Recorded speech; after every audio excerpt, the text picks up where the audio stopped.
Kamusta mga tol? Abay hanep, amay amit, no? 6-game winning streak na. Kahit ang dami pa nilang injured, abay tirahin na natin yan. Pero bago yan, at tsara muna tayo. Focus lang sa goal.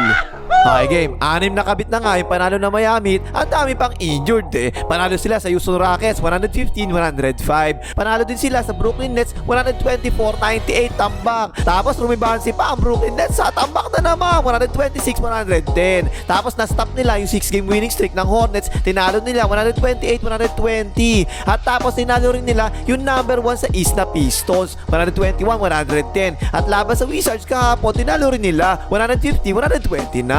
So ngayon mga tol, no, pang-6 na sa standing ang Miami Heat sa East. Pero dikit lang sila ng Raptors na pang-5 at yung Magic na pang-7 naman. Teka lang. Bakit ba importante yung 6 spot na yan, ha? Eh kasi kung di nyo naalala, 3 straight years na, palagi na lang nasa play-in tournament ang Miami Heat para makapasok sila sa playoffs. Syempre, kung pang-6 ka, di ba, safe ka na kagad eh. Pasok ka na kagad sa playoffs, hindi tulad ng Warriors, palagi na lang nasa play-in yun, di ba? Ngayon yung sabihin!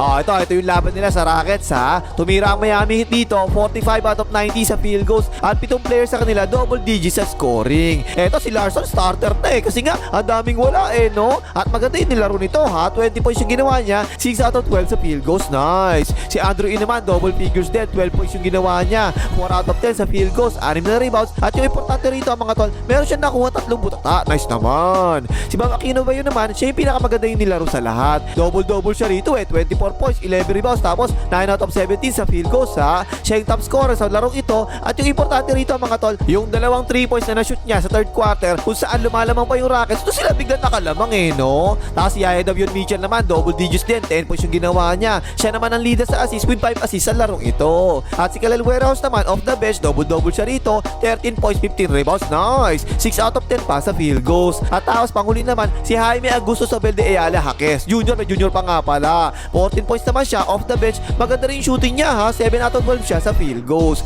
Doon talaga nahirapan yung Rockets mga tol eh, no. Eh kasi tumira ang Miami Heat ng 50% sa field goals. Eh kasi naman mga tol, 66 points in the paint ang ginawa ng Miami Heat sa napakalaking Rockets, ha. Nangyari sa mga salaksak at layup ng Miami Heat yung Rockets eh. At natapatan ng Miami Heat yung rebounding ng Rockets. Magaling sa rebound yung Rockets, diba? Parehas na sila ng total na 47 rebounds. Hoy, like mo hype ka, ano na? Pag hindi pinapala, di mag-like, di gusto mo ko eh. Mag-like ka na!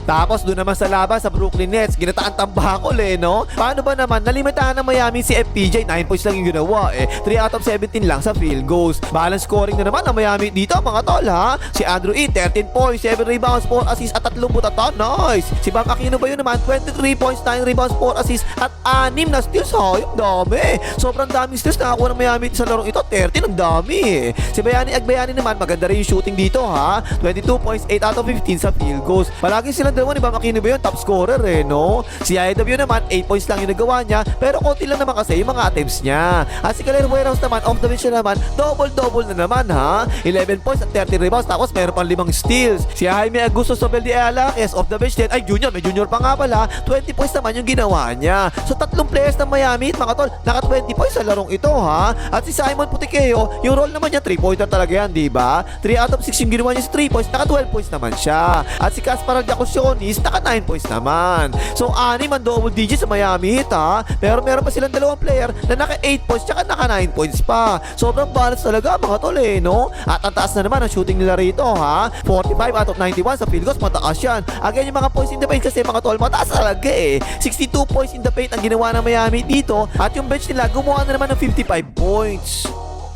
Tapos rumibansi pa ang Brooklyn Nets, walang kadala-dala. Pero this time nakascore na si FPJ, ha, 27 points tsaka 30 rebounds yung ginawa niya, pero wala pa rin, tambak pa rin sila, walang kadala-dala talaga eh. Ganun na naman ang nangyari, ha. 6 na players na naman na Miami Heat, double digits sa scoring. At 2 players nila 9 points tsaka 8 points yung ginawa. Top scorer na naman syempre si Bayani Agbayani, di ba? 25 points yung ginawa niya. At pangalawa na naman si Bam Aquino Bayo with 21 points naman. At naghalimaw naman kasi dito si Khalil Warehouse, mga tol, hayop, mamaw na mamaw eh. 16 points, 11 rebounds, 1 assist, 5 steals at 7 blocks. So ay, ang lakas, no? Tapos nagduck party pa yun mga tol, ha? At tapos ang taas na naman ng field goal percentage ng Miami Heat, 48 out of 91 naman ngayon. Taas eh, no? Kasi nga 68 points in the paint na naman yung ginawa nila eh. At ang dami na naman na steal ng Miami Heat dito mga tol, ha? 13 steals yung ginawa nila dito, kaya yun 26 points of turnovers yung ginawa nila rito. Tapos yung bench nila 54 points na naman ginawa, taas na naman eh.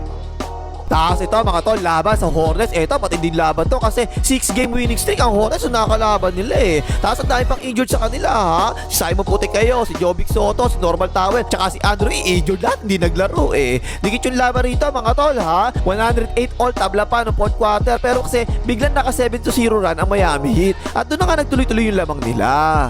Again mga tol, same trend din to eh oh. Yung bench points ng Miami Heat, 41 points, ang taas na naman eh. Kasi nga si Jaime Augusto, Sobel de Alaques, ay junior, may junior pa nga pala, 21 points ang ginawa eh. At si Kalen Warehouse off the bench na naman, 10 points naman yung ginawa niya. Pero yung pinakamatindi rito mga tol, yung 3-point shooting kasi ng Hornets, ang lakas niyan eh no. Kaya nga naka 6 game winning streaks sila, diba? Kasi nga ang dami nila palagi na shoot na 3 points eh. So ayun, naka 19 na 3 points na nagawa ng Hornets sa larong ito ha. Mas mataas siya sa average nila na 16 na 3 points kada laro. Pero nasabayan kasi yan ng Miami sa 3-point shooting eh. 18 na 3 points na na-shoot ng Miami sa larong ito eh kasi mga tol, 8 out of 10 sa 3 points at tinira na Bayani Agbayani, 80% ang taas eh no. Tapos almost triple-double pa yung ginawa niya, 33 points, 9 rebounds, tsaka 9 assists. Tapos si Mamakino ba yun naman, double-double ang ginawa, 24 points, tsaka 12 rebounds. Tapos 31 na assists ang nagawa ng Miami Heat, nice naman. 6 na player na naman ang double digits sa scoring para sa Miami Heat, mahal scoring na naman eh no, kaya yung panalo na naman. Tapos ito yung pinakamatinding laban sa lahat. Laban sa number 1 ng East na Detroit Pistons. At hindi nito mga to kasi tinambakan pa nila yung Pistons na 29 points ha. Nakababa lang ng Pistons yung lamang dito eh. Kasi nga control talaga ng Miami Heat ang laro eh. Mula first quarter pa lang 18 points kagad ang lamang ng Miami Heat. Tambak kagad eh no. Eh kasi yung depensa ng Miami Heat dito ang tindi talaga. 16 points lang yung nagawa ng Pistons sa first quarter. 6 out of 22 lang sa field goals eh. Puro tungkab eh. Tapos syempre controlled na naman ng Miami Heat ang points in the paint diba? 58 points in the paint yung ginawa nila. Ang dami eh. Pati rebounds, control din nila ha. Kahit na nasa Pistons pa, si Jalen Duren, malakas sa rebounds yun, diba? 49 to 39 na rebounds, lamang ang Miami Heat. Pati fast break points mga tol, 22 points na nagawa ng Miami Heat, 6 points lang ang nagawa ng Pistons eh. At syempre, yung kadalasan nangyayari, yung bench points ng Miami Heat, mataas na naman. 50 points from the bench, ang nagawa naman ngayon ng Miami Heat, ang taas eh no? Eh kasi nga yung bench nila, sino ba? Si Kalen Warehouse, 12 points na naman, dunk party pa yan ha.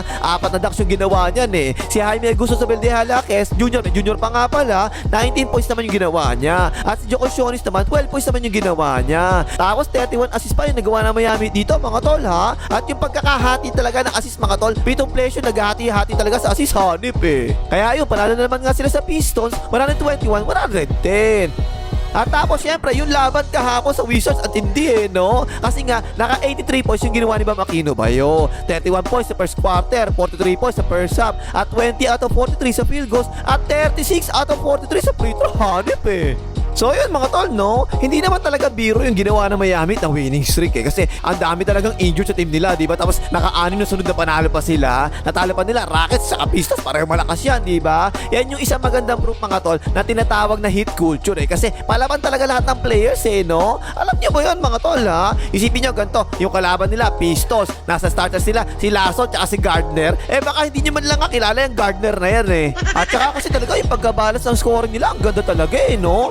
Kahit na kulang-kulang talaga ang starters nila, palagi pa rin talagang off the bench si Jaime Augusto sa Alaques, at saka si junior, may junior pa nga pala, at saka si Kalen Warehouse. Kaya ang taas talaga palagi ng bench points nila eh no. Eh ang tanong natin, ano kaya magtutuloy-tuloy ba itong winning streak ng Miami Heat? Eh yung mga susunod na laro nila, Milwaukee Bucks, Orlando Magic, Charlotte Hornets, saka LA Lakers, parang posible mga tol eh, kasi mahihina naman yung mga yan, lalo na yung Bucks saka Lakers, pareho mahina yan eh. Pero kung ang mangyayari, kagaya nung laban sa Wizards, naku po, ang lineup nila talaga sobrang daming kulang eh no. Eh malamang mas top na kagad yung winning streak nila na yan. Okay na pang himagas, mali kayo mga hater ng Lakers.